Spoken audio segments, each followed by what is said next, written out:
Hello, welcome back to the reading of the poem of the Man God, written by Maria Valtorta, Volume 1. Chapter 135, Part 1. At Bethany, in the house of Simon Zealot. 21st March, 1945.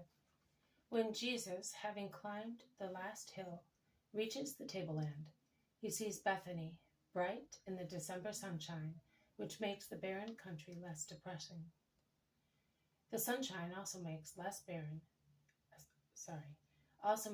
gloomy the green spots of cypress trees, young oaks, and carob trees, which grow here and there, and look like courtiers intent on bowing to some very tall regal palms, which stand upright and solitary in most beautiful gardens.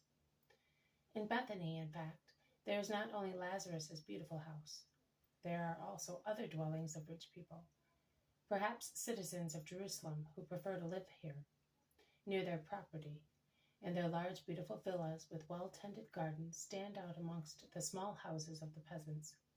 And it is strange to see in this hilly place some palm trees evoke memories of the East, with their slender trunks and stiff tassel-like heads, behind the jade green leaves of which one instinctively endeavors to see a yellowish boundless desert. Here instead are backgrounds of silver-green olive trees or plowed fields, completely devoid for the time being of any trace of corn. There are also skeleton-like fruit trees with dark trunks and tangled branches, as if they belonged to souls that writhe in an infernal torture. Jesus also sees at once one of Lazarus' servants, who is on sentry duty.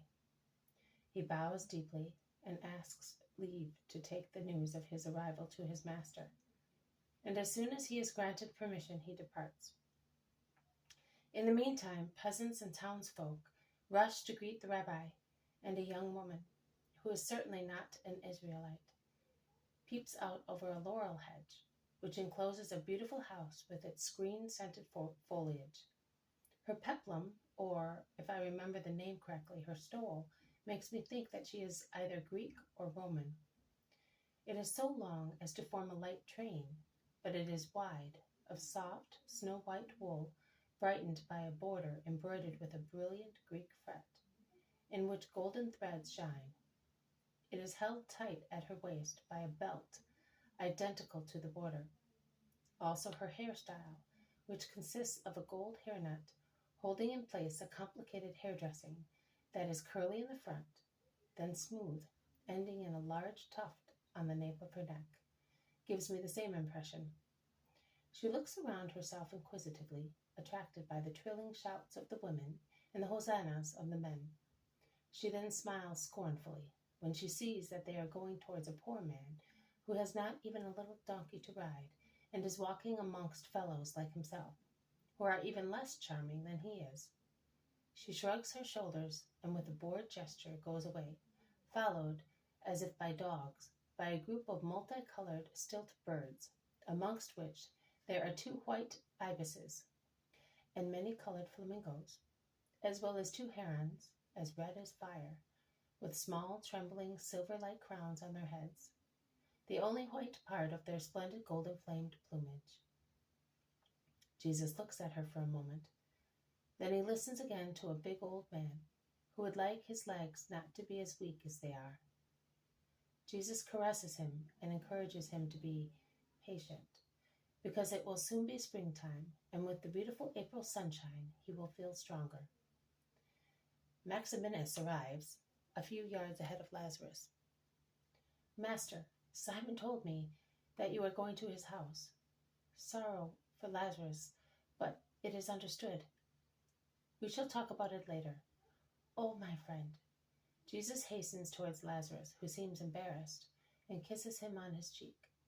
They have in the meantime reached a lane that leads to a little house situated between the orchard of Lazarus and those of other people. So, you really want me to go to Simon's house? Yes, my friend. I have all my disciples with me, and I prefer so. Lazarus accepts the decision, but does not reply. He only turns round to the little crowd following them and says, Go, the master needs a rest. I now see how powerful Lazarus is, They all bow to his words and withdraw, while Jesus greets them kindly. Peace to you. I will let you know when I am going to preach. Master, says Lazarus now that they are alone, ahead of the disciples who are talking to Maximinus a few yards ahead. Master, Martha is weeping bitter tears. That is why she did not come, but she will come later. I weep only in my heart.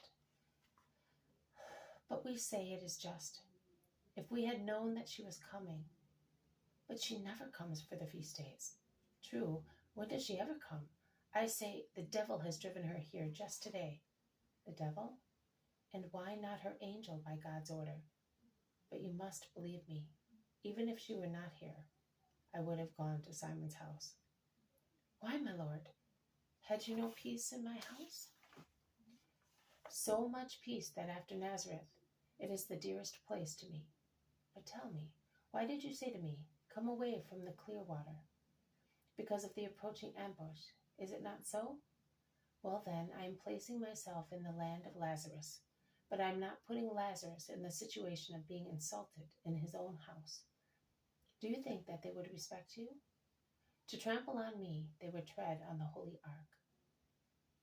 Let me do as I wish, at least for the time being. Then I will come. In any case, nothing forbids me to have my meals with you, and nothing prevents you from coming to me. But make them say, he is in the house of one of his disciples. And am I not one? You are my friend, which is more than a disciple for anybody's heart. It is a different thing for wicked people. Let me do as I wish. Lazarus, this house is yours, but it is not your house. The beautiful rich house of Theophilus' son, and that is very important for pedantic people. You say so, but it's because of her. I had almost convinced myself to forgive her, but if she causes you to go away upon my word, I will hate her, and you will lose me completely. Renounce that idea at once, or you will lose me at once. Here is Martha. Peace to you, my gentle hotel keeper. O Lord! Martha is on her knees, weeping. She has let down the veil which was laid on her hair, dressed in the shape of a diadem, so that strangers may not see her tears. But she does not think to conceal them from Jesus. Why these tears? Truly, you are wasting them. There are so many reasons to weep, and to make something valuable with tears. But to weep for that reason?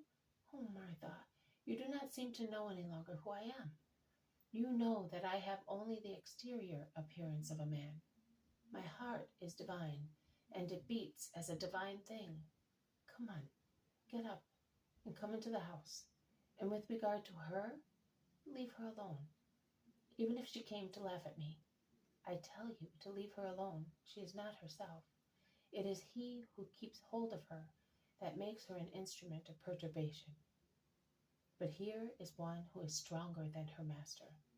The struggle is now directly between me and him. You must pray, forgive, have patience, and believe. Nothing else. They go into the little house, which is a square one surrounded by a porch, which makes it look longer. There are 4 rooms inside, divided by a cross-shaped corridor. The usual external staircase leads to the top of the porch, which therefore becomes a terrace and gives access to a very large room, as wide as the house. Once it was certainly used as a storeroom, but now it is clean and completely empty. Simon, who is beside his old servant, whose name I hear is Joseph, receives the guests and says, "You could speak to the people here, or take your meals as you wish." We will think about that. In the meantime, go and tell the others that the people can come after their meal. I will not disappoint the good people here. Where shall I tell them to go? Here. The day is a mild one. The place is sheltered from the winds. The bare orchard will not be damaged. People come into it. I will speak to them here from the terrace. You may go. Lazarus is left alone with Jesus. Martha, who has to provide for so many people, has become the good hotel keeper again and is working downstairs with the servants and the apostles, preparing tables and beds. Jesus lays one arm around Lazarus' shoulders and leads him out of the large room. They walk on the terrace that encircles the house in the lovely sunshine that makes the day mild, and from above, Jesus watches the work of the servants and disciples and smiles at Martha, who comes and goes and looks up at him. Although she looks grave, she is not quite so upset as were erstwhile.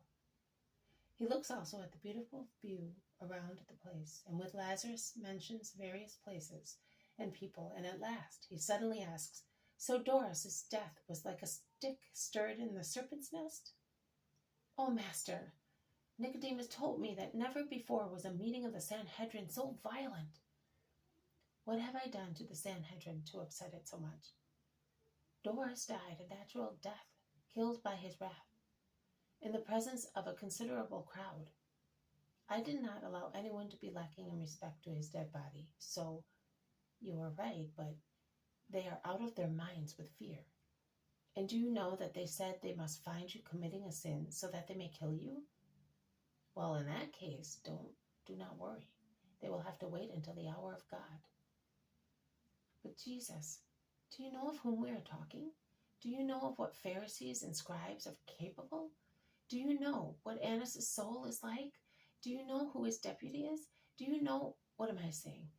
Of course you know, so it is quite useless for me to tell you that they will invent a sin in order to be able to accuse you." This has been a reading from The Poem of the Man-God, written by Maria Valtorta, Volume 1. Chapter 135, Part 1. At Bethany, in the house of Simon Zealot. Thank you for listening. I will see you tomorrow. May God bless you, and may peace be with you.